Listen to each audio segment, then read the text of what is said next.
목사님이 저보다 훨씬 키가 크시네요. 가끔 그 주례를 맡습니다. 결혼식 주례를 할 때마다 제가 키가 작구나 하는 것을 실감합니다. 예. 오늘 우리 성림교회에 저를 초대해 주셔서 너무 감사드립니다. 사실 어려운 걸음을 했습니다. 왜냐하면 저희 교회는 그렇게 큰 교회가 아니고 또 제가 빠지면 설교할 사람이 없습니다. 그래서 제가 초청을 받고도 흔쾌히 이렇게 허락을 할 수가 없었는데, 다행히 오늘 저희가 그 형제된 교회가 있는데 그 교회랑 같이 우리 교회에서 연합 예배를 드리기로 했어요. 그래서 제가 아주 기쁜 마음으로 이곳에 오게 되었습니다. 그래서 우리 성도님들 뵈니까 너무 감사드리고요. 또 제가 이 자리에 서 있다는 것 자체가 큰 영광입니다. 결혼을 하면 처음에는 아무 생각 없이 그냥 두 사람이 좋아서 결혼을 하지요. 그렇게 다들 결혼을 합니다. 근데 막상 이제 결혼을 실제로 해보면 그 배우자가 한 사람이 아니라 그 뒤에 어마어마한 가족이 있다는 것을 실감하기 시작합니다. 그게 축복일 수도 있고요, 또 어려움일 수도 있습니다. 저도 그랬던 것 같아요. 그냥 아무 생각 없이 결혼을 결정하고 결혼을 했는데, 결혼하고 나니까 만나야 할 사람도 많고 그 뒤에 어마어마한 가족이 있더라고요. 오늘은 또 보니까 단순히 가족만이 아니라 교회도 있다는 것을 제가 오늘 다시 느낍니다. 결혼은 가문과 가문의 결합일 뿐 아니라 교회와 교회의 연합이기도 하는구나, 그런 것을 오늘 느끼면서 이 자리에 초청해 주셔서 너무 감사하고, 저희 교회에서 예배 드릴 때와 같이 동일한 하나님의 임재와 그 하나님의 은혜를 이곳에서 느낄 수 있어서 너무 감사하고, 하나님께서 이 땅의 교회를 얼마나 사랑하시는지, 그리고 이 땅의 교회 가운데 하나님이 거하시기를 얼마나 원하시는지, 그것을 다시 한번 제가 이 자리에서 느낍니다. 너무 감사드리고 우리 성도님들 한 분 한 분 예수님의 이름으로 축복드립니다. 제가 오늘 이렇게 말씀 귀한 시간, 특히 우리 3대가 함께 예배를 드리는 이 귀한 시간, 제가 이렇게 말씀을 전하게 해주셔서 한편으로 좀 부담도 됩니다. 우리 어떻게 우리 유치원, 유치부, 우리 어린이들부터 시작해서 우리 할아버지 할머니까지 다 만족할 수 있는 설교를 할 수 있을까? 그건 불가능할 것 같습니다. 우리 세대가 참 다르지요. 너무나 다릅니다. 얼마 전에 우리 교회에서 한번 이렇게 성경 퀴즈 대회 같은 퀴즈 게임을 한 적이 있습니다. 근데 사회자가 문제를 내었습니다. 조삼모사의 뜻이 뭐냐, 이렇게 질문을 했어요. 그래서 우리 어른들은 너무 쉬운 문제죠. 그래서 손을 들고 대답을 했습니다. 아침에 3개, 저녁에 4개. 이 변덕 부리는 어떤 그런 어떤 주인의 원숭이 이야기잖아요. 우리 잘 아는 사자성어입니다. 그렇게 대답을 했는데 틀렸다는 거예요. 그래서 왜 틀렸지? 뭐가 틀렸지? 근데 이제 우리 중등부 학생이 이제 손을 들었어요. 그러면서 대답을 하는데, 조삼모사의 뜻이 조금 모르면 3번, 모르면 4번, 그렇다는 거예요. 그게 정답이었습니다. 조금 모르면 3번, 아예 모르면 4번. 이게 요즘 청소년들 사이에 조삼모사의 뜻이더라고요. 그래서 저희들이 한참을 웃었습니다. 그만큼 우리가 세대가 달라지니까 언어가 통하지 않습니다. 말이 다릅니다.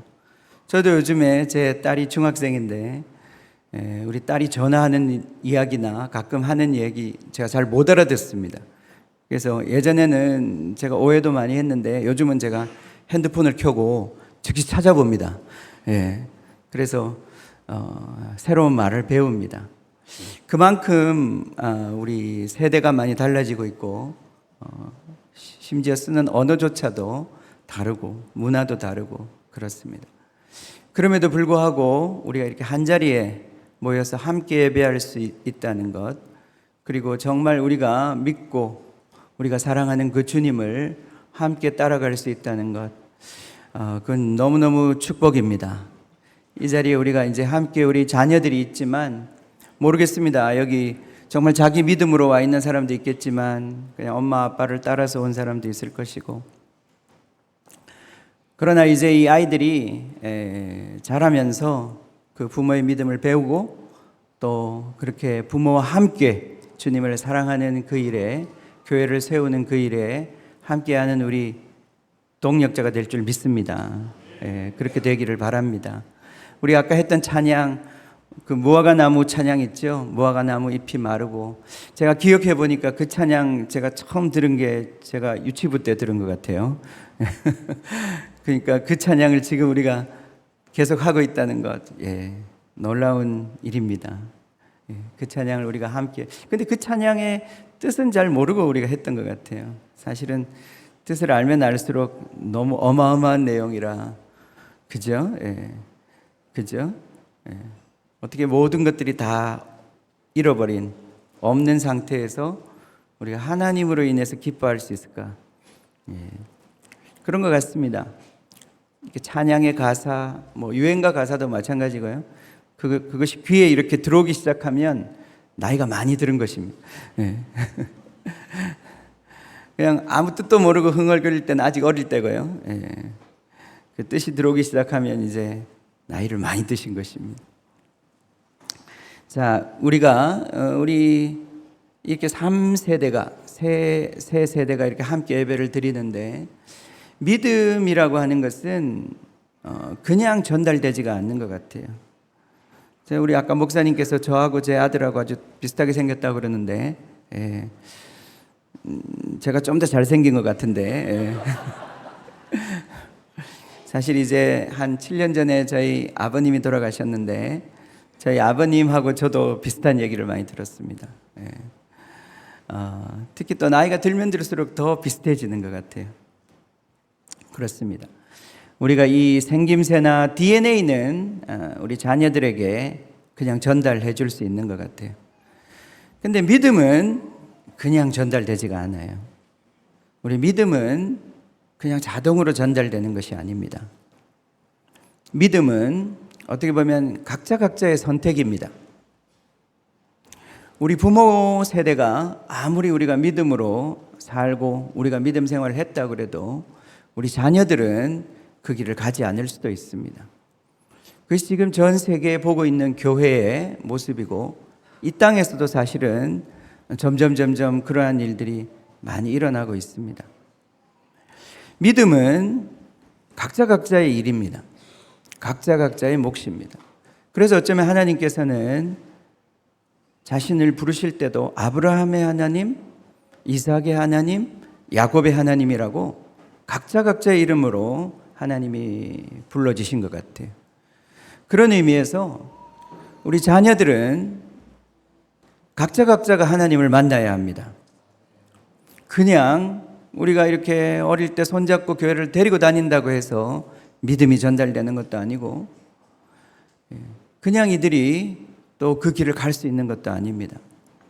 그런 의미에서 우리는 우리 자녀들이 정말 우리 부모님 세대가 받았던 그 믿음과 그 축복을 이어가기 위해서 우리 자녀들도 동일한 선택을 할 수 있도록, 어떻게 보면 더 주님 사랑할 수 있도록 우리보다 그렇게 우리가 기도하고 섬겨야 될 줄 믿습니다. 오늘 우리 같이 읽었던 본문에 보면 너희가 서로 사랑하면 모든 사람이 너희가 내 제자인 것을 알겠다. 예수님께서 그렇게 말씀하셨습니다. 우리 자녀들이, 우리 다음 세대가 정말 하나님을 선택하고 하나님을 사랑하기 위해서는 우리 부모님 세대가 진정으로 예수님을 사랑하는 사람이라는 것을, 또 예수님을 사랑하는 삶이 가지고 있는 그 놀라운 축복과 아름다움을 보여주어야 하는 것입니다. 우리 자녀들은 어쩌면 오랜 시간 동안 교회에 있으면서 많은 성경 이야기를 듣고 많은 설교를 들었을지 모릅니다. 머리로는 다 알고 있을지 모릅니다. 그러나 그들이 정작 자기의 삶의 중요한 선택 앞에서 과연 하나님을 선택할 것이냐? 왜 그들은 이 하나님을 선택하지 못하고 다른 세상의 영광을 선택하게 될 것인가? 우리는 그 문제 앞에 서게 될 때에 우리 부모님들은 어떤 의미에서 참 큰 책임감을 느끼는 것 같아요. 저도 마찬가지입니다. 우리 부모가 해야 할 것은 어떻게 보면 증언하는 것입니다. 내가 하나님을 믿고 살았습니다. 아빠는, 엄마는 평생을 하나님을 믿고 살았다. 근데 이 하나님을 믿고 살았던 이 삶의 아름다움, 이 축복을 너도 선택하면 좋겠다. 그것이 바로 우리 부모가 해줄 수 있는 최고의 증언일 것 같습니다. 우리 자녀들이 그냥 주님을 선택하지 않습니다. 부모로부터 받은 증언을 통해서, 그 증언을 통해서 결국은 우리 자녀들이 하나님을 선택할 것이냐 말 것이냐를 결정하는 것 같아요. 그건 우리 자녀들뿐 아니라 우리 이 세상도 마찬가지인 것 같아요. 세상이 오늘날 예수님의 복음을 모르거나 예수님에 대한 이야기를 들어보지 않은 사람은 그렇게 많지 않은 것 같습니다. 그럼에도 불구하고 많은 사람들이 교회에 오는 것을 꺼리고 예수 믿는 것을 주저하는 이유는 정말 예수 믿는 것이 축복인지, 그리고 정말 교회가 그러한 은혜와 축복의 장소인지 그걸 확신할 수 없기 때문인 것 같아요. 심지어 그런 우스갯소리가 있습니다. 어떤 사람들이 막 싸우니까 그런 얘기를 했다 그래요. 여기가 교회냐? 왜 싸워? 그랬다는 거예요. 그만큼 교회는 사랑하는 곳으로 이름이 나 있기보다는 세상에 싸우는 곳으로 명성이 나 있는지도 모르겠습니다. 그 이유는 세상은 우리가 사랑할 때는 뉴스를 안 내보내고요, 싸움박질하면 뉴스를 내보내요. 그래서 세상은 교회가 그런 곳으로 많은 사람들이 알고 있더라고요. 그러나 막상 우리가 교회를 경험해 보면 거기에는 사랑이 있는 곳이고 하나님의 은혜가 있는 곳이고 이 세상 어디에서도 경험할 수 없는 정말 그 순수한 사랑이 머무는 곳이 교회입니다. 그것이 우리 하나님의 품인 것이죠. 우리는 그것을 이야기하는 사람들이고 또 그것을 누리려고 애쓰는 사람들이고 그것을 추구하는 사람들이고 그것을 전하는 사람들입니다. 그래서 우리가 어떻게 우리 자녀들에게 믿음을 전할 것인가? 그것은 서로 사랑하는 것, 그것이 가장 큰 증거인 줄로 믿습니다. 우리 아이들이 어떻게 이 믿음의 길을 갈 것인가? 믿는 엄마, 믿는 아빠가 싸우지 않을 때, 그죠? 서로 사랑할 때, 우리 아이들이 어떻게 교회를 그리워할 것인가? 이 교회에서 성도들 간의 그 지고하고 순수한 사랑을 보았을 때, 그들이 드디어 예수님의 말씀이 진짜구나, 예수님의 말씀 따라 사는 것이 가장 축복이구나, 그것을 깨닫는 것입니다. 아멘. 그렇습니다. 그래서 우리가 서로 사랑할 때 모든 사람이 우리가 바로 예수님께 속해 있다는 것을, 예수님이 어떤 분이라는 것을 알게 됩니다. 그렇습니다. 그래서 우리가 부모가 우리가 말로 우리 아이들에게 신앙을 이야기할 뿐 아니라 우리가 진정 주님께서 말씀하신 이 서로 사랑하라고 하는 이 말씀, 이 우리의 삶 가운데, 우리의 가정 가운데, 우리 교회 가운데 실현되도록 우리가 애써야 하고 기도해야 될 줄로 믿습니다. 그렇습니다. 자, 오늘 우리가 읽었던 이 말씀을 보면요, 이렇게 되어 있습니다. 새 계명을 너희에게 준다. 새 계명을 너희에게 준다. 이 말씀을 하셨던 장소는 예수님의 그 마지막 만찬장입니다. 이제 이 밤이 지나면 예수님께서는 십자가에서 희생의 죽음을 당하실 것입니다. 그 마지막 날 밤에 자기가 3년 동안 함께했던 그 제자들과 마지막 친밀한 교제와 식사를 나누시면서 또 그들의 발도 씻어주시면서 어떻게 보면 그들과 이제 나눌 마지막 대화를 그들과 나누고 있었습니다. 이 말씀은 바로 그 대목이 시작하는 대목입니다. 새 계명을 너에게 준다. 서로 사랑하라. 새로운 계명이 무엇인가?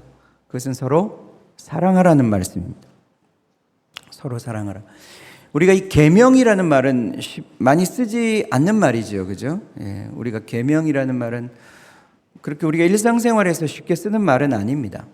예, 그 계명이라는 것이 무엇인가? 이게 명령은 명령인데 하나님께서 우리에게 주시는 명령이죠. 명령은 명령인데 계명이라는 말은 좀 특별한 맥락이 있습니다. 이 계명이라는 말은 언약 관계에서 쓰는 말입니다. 그러니까 명령인데 그냥 명령이 아니에요. 그냥 부탁이 아니에요. 이것은 언약이라고 하는 특별한 관계, 그 관계에서 말씀되는 것입니다.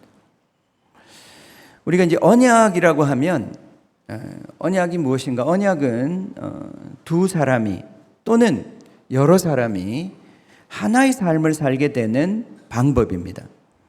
이것은 우리 성경에서 아주 성경의 첫 페이지부터 시작한 굉장히 놀라운 우리 인생을 향한 비전입니다. 이 언약의 대표적인 것이 결혼이지요. 그죠? 결혼. 두 사람이 하나가 되는 것입니다. 어떻게 하나가 됩니까? 우리 지난달에 몇 주 전에 저희 아들 결혼식을 다시 이렇게 치르면서 보았지만 참 결혼이라는 것은 놀랍습니다. 신비롭습니다. 전혀 다른 두 사람이 그 입술에 몇 마디의 말로 하나가 되는 것입니다. 그 약속으로 그 몇 마디의 말, 그 말로 두 사람은 이제 더 이상 둘이 아니고 하나가 됩니다. 이게 언약이에요. 언약. 두 사람이 하나가 되는 것.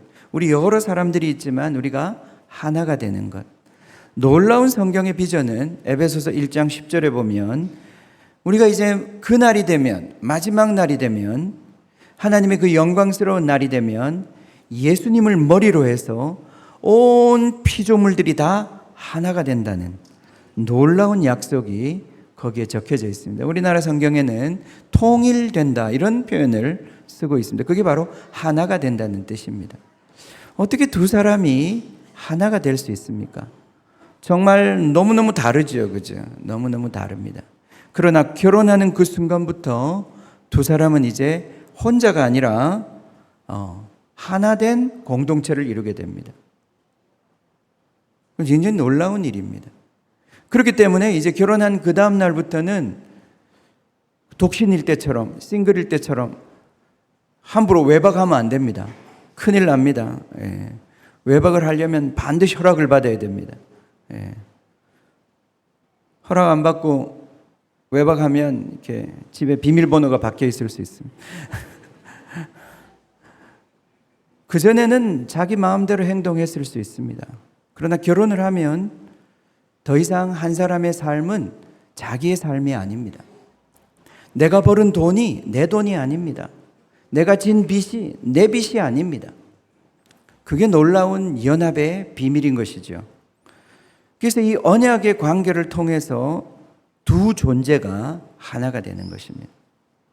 우리 성경은 언약의 이야기를 첫 페이지부터 시작하고 있습니다. 아담과 하와가 그 언약의 관계 속에 들어가는 것을 이야기하고 있습니다.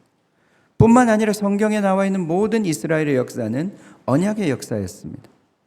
원래 노예 상태에 있었던 이스라엘이 모세라고 하는 위대한 지도자를 통해서 그들이 해방되었을 때 하나님은 그들과 언약을 맺으셨습니다. 하나님은 이스라엘 백성과 한 공동체를 이루기로 결정하셨어요. 이제부터는 하나님의 것이 이스라엘의 것이 됩니다. 하나님의 능력이 이스라엘의 능력이 됩니다. 하나님이 가진 부요함이 이스라엘의 부요함이 됩니다. 그런가 하면 이스라엘이 하는 행동이 하나님의 영광이 되기도 하고 하나님에게 욕이 되기도 하는 거예요. 하나님이 자기의 운명을 이스라엘과 묶어버리셨어요. 시내산에서 그들과 언약을 맺으면서 하나님과 이스라엘은 하나가 되어버렸어요. 그래서 나중에 이 언약이 깨어질 때 이스라엘이 우상 숭배를 통해서 하나님과 이 언약 관계를 배반했을 때 하나님의 마음은 찢어질 듯이 아팠고 그 고통은 예루살렘 성이 멸망하는 그 모습 속에서 처절하게 나타났습니다. 언약 관계를 맺는 것, 이것은 성경의 아주 큰 주제이고 이 두 존재가 하나가 되는 이 비밀이 거기에 들어가 있습니다. 여러분, 어떻게 두 사람이 하나가 될 수 있습니까? 돈으로 하나가 될 수 있겠습니까? 힘으로 하나가 될 수 있겠습니까? 이 세상을 보면 돈을 가지고 하나를 만들기도 해요. 돈을 주면 때때로는 이렇게 같이 있기도 합니다. 하나가 되기도 하지요. 결혼도 그런 목적으로 하는 분들이 있더라고요. 돈을 바라보고. 근데 돈이 없어지면 그 관계는 깨어집니다. 독재자들은 나라를 하나로 만들기 위해서 폭력을 사용합니다. 근데 그 독재자의 힘이 약해지면 그 나라는 반란이 일어나고 해체가 되어버립니다. 그 어떤 힘으로도 관계를 영원히 지속시킬 수 없습니다. 어떻게 하나님의 나라가 영원한 나라가 될 수 있을까요? 우리 예수님은 어떻게 자기의 나라를 영원한 나라라고 말씀하실 수 있을까요? 그 이유는 이 하나님의 나라는 사랑의 나라이기 때문에 그런 것입니다. 사랑만이 이 관계를 영원히 지속시킬 수 있는 거예요. 그죠? 그렇기 때문에 예수님께서 가져오실 그 영원한 나라는 바로 사랑의 나라인 것입니다. 그래서 하나님께서 이스라엘 백성과 시내산에서 언약을 맺을 때 그들에게 계명을 주셨습니다. 10계명이라는 것도 주시고 뿐만 아니라 우리 모세의 글에 나타나 있는 수많은 계명들이 이스라엘 백성과 하나님 사이를 연합시키는 그 계명 조건들이었습니다. 이것을 우리가 계명이라고 그럽니다. 단순한 명령이 아니라 언약 관계를 유지시키는 조건인 것이죠. 그런데 이스라엘 백성은 이 계명을 지키지 못했습니다. 여러분, 부부 관계를 지속시키는 그 어떤 조건은 무엇이겠습니까? 사실 예수님께서도 불륜을 저지르거나 그런 어떤 음란, 음행의 이유로 결혼이 해체될 수 있다고 말씀하십니다. 그것은 어떤 배우자가 불륜을 저질렀을 때 반드시 이혼을 하라는 뜻이 아니에요. 그러나 그 불륜이라고 하는 행동 자체는 이 결혼의 언약 관계를 근본적으로 부정하는 것입니다. 그러니 그 관계가 어떤 의미에서는 깨어진 것이에요. 그래도 진정으로 한 파트너가 정말 사랑한다면 그것도 뛰어넘을 수 있습니다. 제가 주변에 그런 분들도 보았습니다. 배우자의 불륜을 용서하고 그 결혼을 더 큰 사랑으로 품어 끌고 가는 그 아름다운 모습도 본 적이 있습니다. 그러나 이 불륜이라고 하는 것 자체는 결혼이라고 하는 근본적인 이 조건을 해치는 것입니다. 그렇기 때문에 이 조건을 지키지 않으면 이 관계는 그렇게 유지될 수가 없는 것이. 이스라엘이 맺었던 그 옛날 언약은 패해졌습니다. 이스라엘의 실패로 말미암아 더 이상 그 언약을 지키지 못했어요. 그래서 하나님과 이혼 상태에 들어가게 되었습니다. 그것이 바로 이스라엘이 겪었던 고통이었죠. 근데 예수님께서 오셔서 오늘 우리 본문처럼 내가 너희에게 새 계명을 준다 이렇게 말씀하십니다. 이 새 계명이라고 하는 것은 그 이전에 새 언약을 전제하는 것입니다. 예수님께서 새 계명을 주시는 이유는 바로 새로운 언약 관계, 예수님을 통해서 우리가 새로운 하나됨의 관계를 이제 그 길을 여셨기 때문에 이 새 계명을 우리에게 주시는 것입니다. 구약의 모든 계명이 이제는 쓸데가 없어졌습니다. 이제는 우리에게 한 가지 계명, 서로 사랑하라고 하는 이 조건 속에서 영원히 깨어지지 않는 새 언약의 관계를 예수님께서 여신 것입니다. 그래서 이게 우리 복음의 축복이지요. 예. 서로 사랑하라. 이 계명이 우리에게 유일한 주님의 요구사항입니다. 우리가 이 언약 관계 속에, 이 영원한 사랑의 관계 속에 머물 수 있는 유일한 길이 바로 이 세 계명, 서로 사랑하라고 하는 이 계명을 지키는 것입니다. 그런데 우리가 이 세 계명, 서로 사랑하라는 계명을 지키는 것은 그렇게 쉬운 일이 아닙니다. 그죠? 예. 쉬운 일이 아닙니다. 지금도 우리가 이 사랑하라, 이 말은 너무나 쉬운데 이 사랑하라는 것만큼 우리가 지키기 어려운 게 어디 있겠습니까? 우리 교회는 무엇보다 사랑하기 위해서 모인 곳입니다. 아멘. 아멘. 그래서 사랑이 제일 중요합니다. 제가 오늘 제목을 이 땅에서 해야 할 가장 중요한 일이라고 그랬는데 그게 무엇이겠습니까? 우리가 이제 우리의 인생의 수를 다 누리고 우리가 주님 앞에 갈 때에 우리 인생을 뒤돌아볼 때 여러분 무엇을 가장 후회하실 것 같습니까? 주님 앞에 갔을 때 주님은 무엇을 가장 우리에게 질문하실 것 같습니까? 어떻게 보면 답은 너무나 뻔한데도 우리가 오늘의 바쁜 일상을 살아가면서 그것을 그렇게 의식하지 못하는 것 같아요. 지금 우리 눈앞에서는 돈이 중요하고 우리 눈앞에서는 지금 눈앞에 있는 성공이 중요하고 공부를 잘하는 게 중요하고 좋은 학교에 가는 게 중요하고 나의 지금의 쾌락적 만족이 중요한 것 같이 보이지만 정말 우리 삶에 있어서 가장 중요한 게 뭘까? 내 인생에 있어서 정말 모든 것을 걸고도 취해야 할 것이 무엇일까? 오늘 예수님께서 이 영원한 언약의 관계를 유지시키는 유일한 조건, 그 계명, 그것이 바로 서로 사랑하라 라고 하는 것이었다는 거예요. 그러므로 여러분이 아무리 이 세상에 성공해도 사랑이 실패하면 실패한 것입니다. 여러분 이 세상에서 모든 걸 다 실패했다 해도 사랑에 성공했으면 성공한 것입니다. 여러분 자녀들을 좋은 학교를 보내고 부자가 되게 하고 출세를 하게 했다 할지라도 노년에 그 자녀와의 관계가 깨어지고 서로 미워하고 그죠? 그 얼마나 불행한 것입니까? 오늘날 너무나 많은 자녀들, 형제들 가운데 유산 문제 때문에 서로 갈등하고 서로 반목하는 그러한 형제들도 많이 보았습니다. 얼마나 불행한 일입니까? 그들이 가진 돈과 부와 모든 영광이 사랑을 방해하고 있다면 어쩌면 그것은 포기해야 될 것이고 버려야 할 것입니다. 여러분 우리에게서 가장 중요한 것은 사랑입니다. 서로 사랑하라.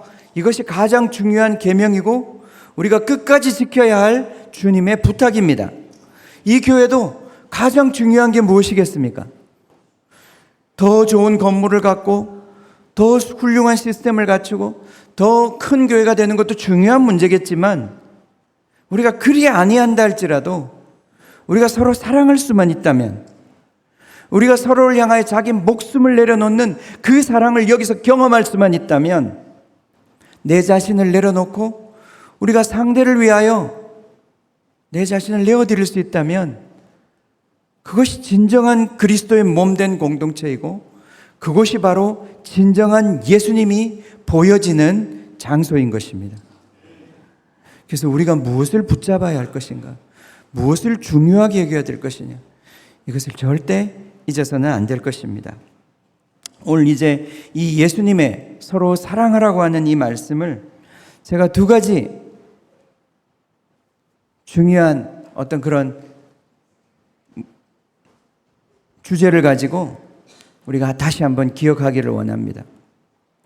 첫 번째는 예수님께서 우리에게 사랑하라고 하는 명령을 주실 때 그냥 주시지 않고 내가 너희를 사랑한 것 같이 너희도 서로 사랑하라 그렇게 말씀하셨어요.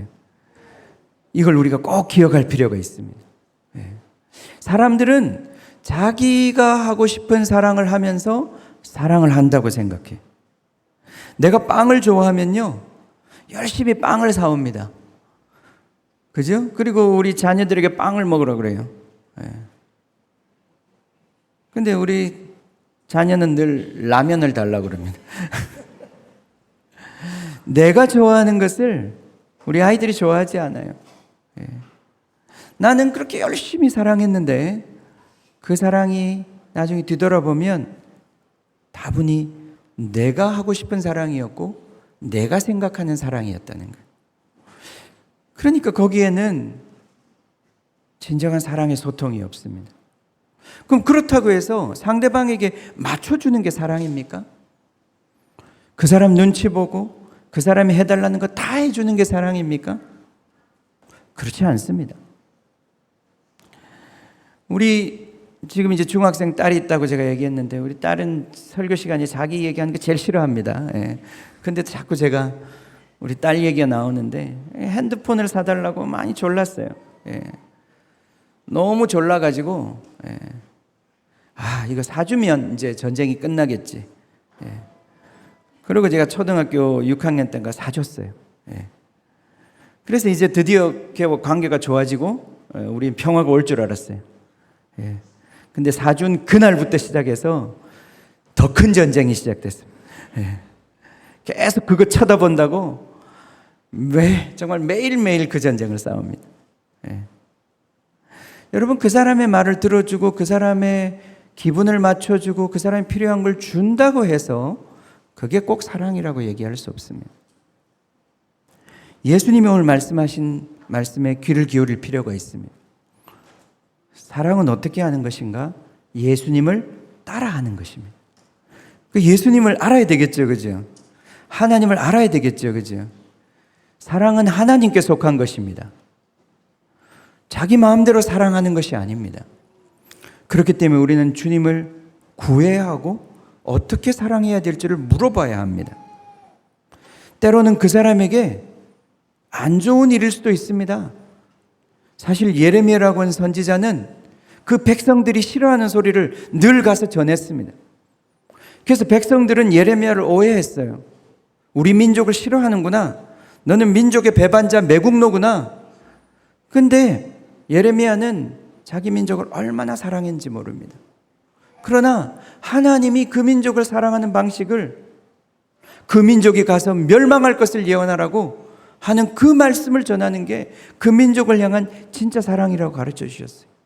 그래서 예레미야는 정말 수많은 욕을 먹으면서 목숨을 걸고 그 말을 전했던 것입니다. 이게 진짜 사랑이었습니다. 예레미야는 많은 눈물을 흘렸습니다. 나중에 이스라엘 백성이 포로로 잡혀가고 난 다음에 그 선지자가 참 선지자였고 그 눈물이 진짜 사랑의 눈물이라는 것을 그때 그들은 깨닫게 되었던 것입니다.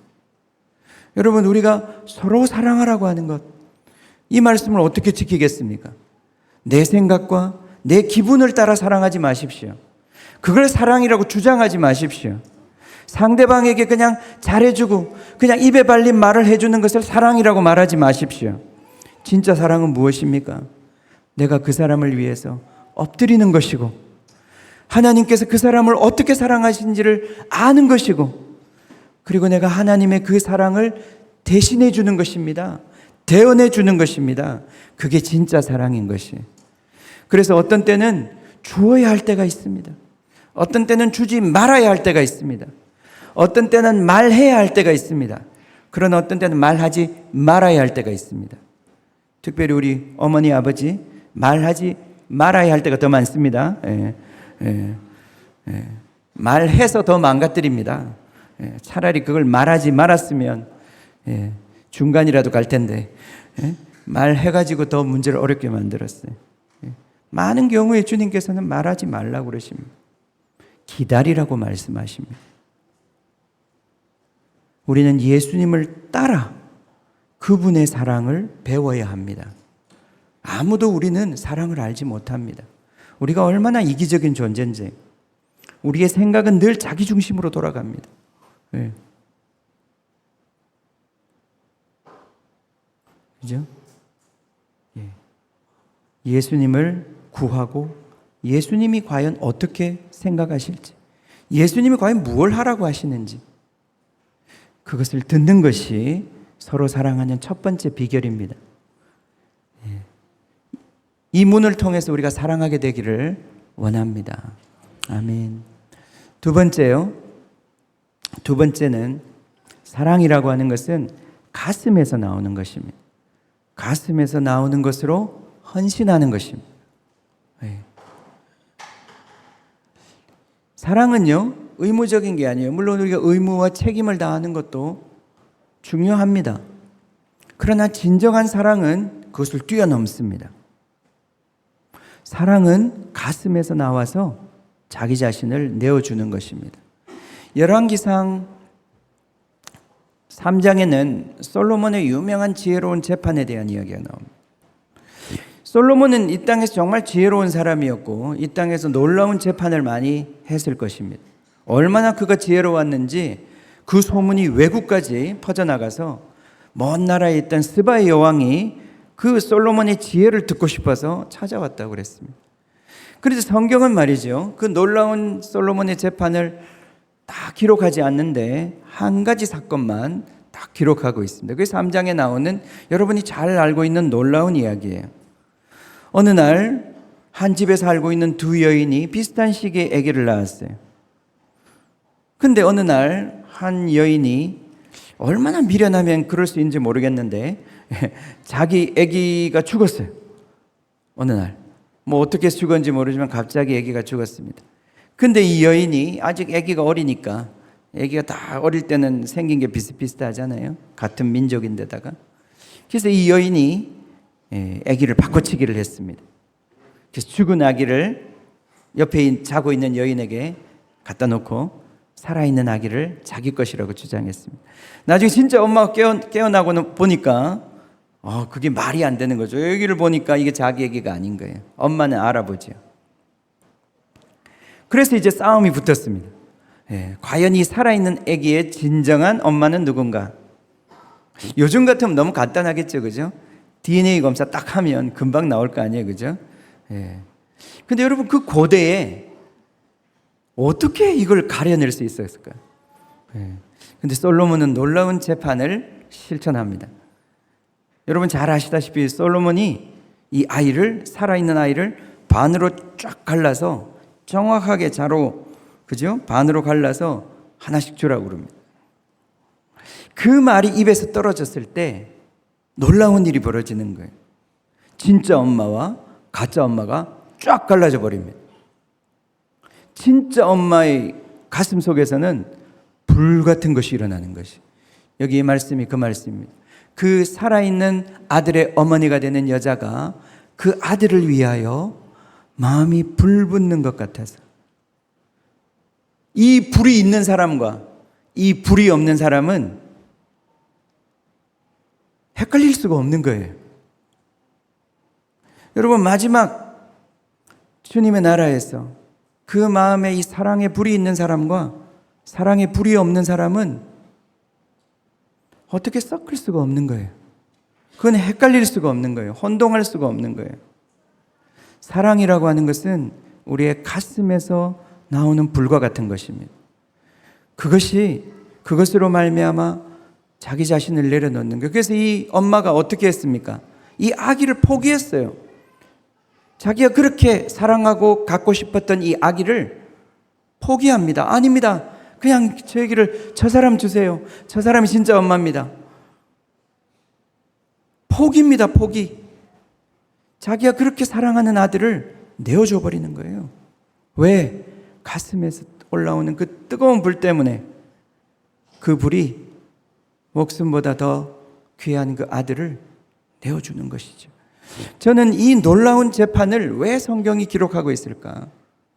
이 사건이야말로 우리 하나님 아버지의 사랑을 보여주는, 이 엄마를 통해서 진짜 사랑이라는 게 무엇인지를 보여준 놀라운 사건이기 때문에 이 사건을 기록하고 있다고 믿습니다. 이 그림 한번 보여주실래요? 그 다음에 있는 이 놀라운 그림이죠. 이 유명한 그림입니다. 레오나르도 다빈치의 최후의 만찬이라고 하는 놀라운 그림입니다. 근데 저는 이 그림에 대해서 좀 유감이 있습니다.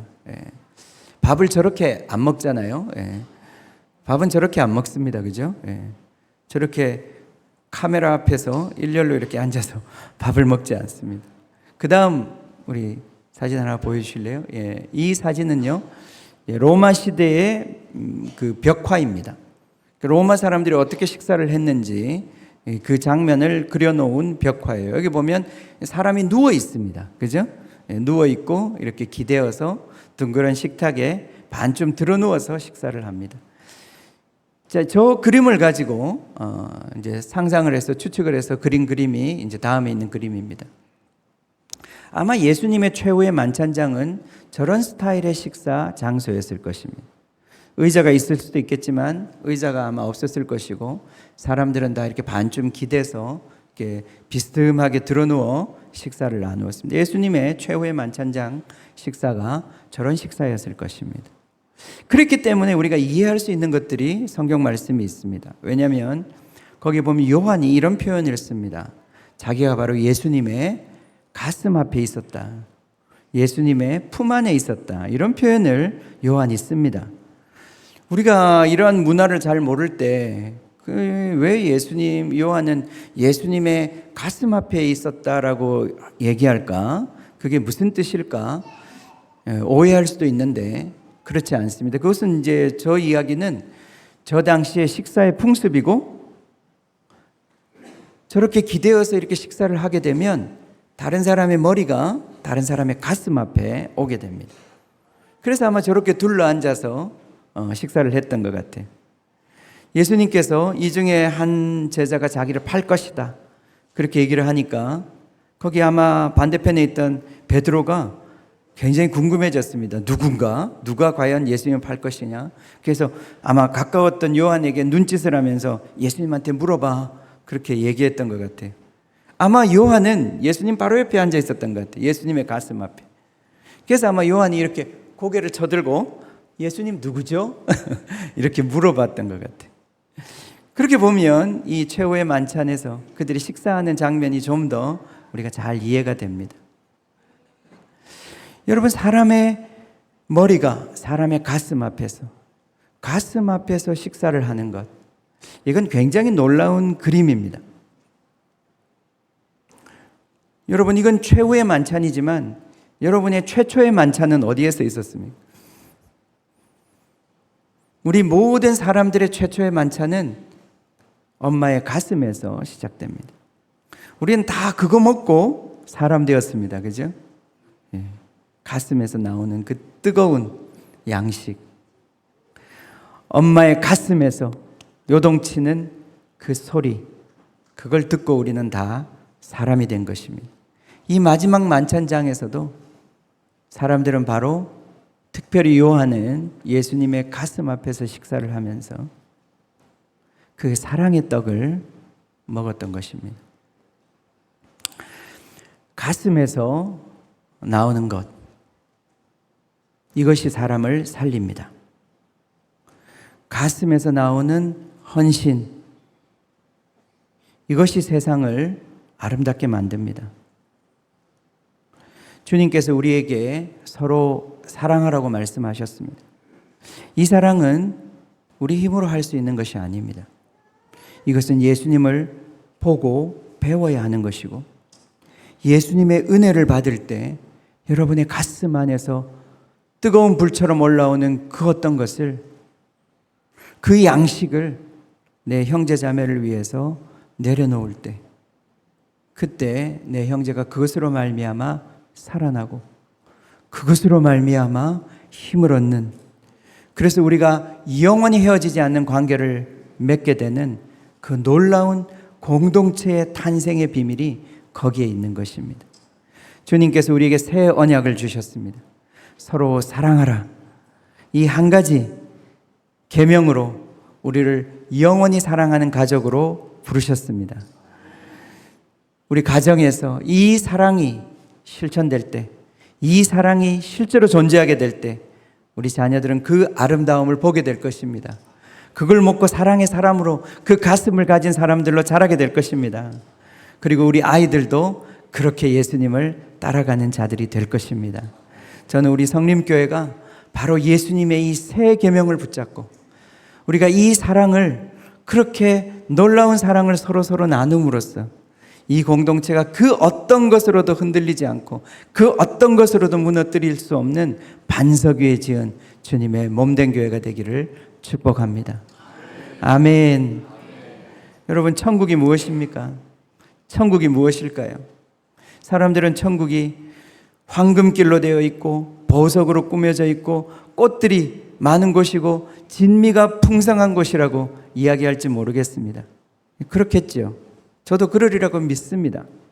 그러나 성경에 보면요, 잠언에 보면 다투는 여인과 사는 것보다는 혼자서 움막에 사는 것이 낫다 그랬어요. 매일 진미를 먹으면서 서로 미워하는 것보다, 살찐 소를 먹으면서 서로 미워하는 것보다 채소만 먹으면서 서로 사랑하는 게 낫다 그랬어요. 여러분, 천국이 왜 천국입니까? 거기는 바로 사랑하는 사람이 있기 때문입니다. 우리가 서로 사랑하기 때문에 그것이 천국인 것입니다. 여러분, 천국 가기를 원하십니까? 우리가 어떻게 미워할 수 있겠습니까? 여기서부터 시작하는 것입니다. 이 미움을 몰아내는 것입니다. 우리 가정에서 미움을 몰아내는 것입니다. 우리 가정을 사랑의 공동체로 가꾸는 것입니다. 여간 채소를 먹어도, 아주 박한 음식을 먹어도 우리 안에 사랑이 있는 한 그것은 영원한 천국이 되는 것입니다. 예수님의 이름으로 이 축복이 우리 모든 성도님들께 임하기를 축복합니다. 기도하겠습니다. 하나님 아버지, 감사합니다. 우리를 이 사랑으로 초대해 주시고 불러주신 주님을 찬양합니다. 이것이 놀라운 복음의 초대이고 복음의 축복입니다. 주님, 이 세상은 사랑이 없어서 주님 고통하고 있습니다. 사랑이 없어서 우리의 가슴이 메마르고 있습니다. 주님, 그러나 주님께서 우리를 사랑해 주셨고 여기는 한 분 한 분을 이 사랑의 식탁에 초대하셨습니다. 지금도 당신의 가슴에서 뜨거운 사랑의 양식이, 뜨거운 생수의 강물이 흐르고 있습니다. 주님, 여기 계신 한 분 한 분 마시게 해 주십시오. 주님, 그 떡을 먹게 해 주십시오. 주님, 그래서 우리의 가슴이 부드러워지게 해 주십시오. 하나님의 사랑으로 젖게 해 주십시오. 그래서 주님, 당신께서 사랑하신 자들을 볼 때, 당신의 자녀를 볼 때 주님, 우리 안에서 불 붙는 것 같은 주님의 사랑이 우리를 움직이게 해 주십시오. 주님, 우리가 그 사랑의 공동체가 되기를 원합니다. 주님, 우리 성림교회 귀한 주님의 공동체, 주님, 이 사랑의 기름 부으심으로 축복해 주셔서 주님, 온 세상이, 온 광주에 있는 시민들이, 온 대한민국에 있는 사람들이 이곳이 바로 예수님의 사람들이 있는 곳이라는 것을 알게 해 주시옵소서. 감사와 찬양 드리며 예수님의 이름으로 기도합니다. 아멘.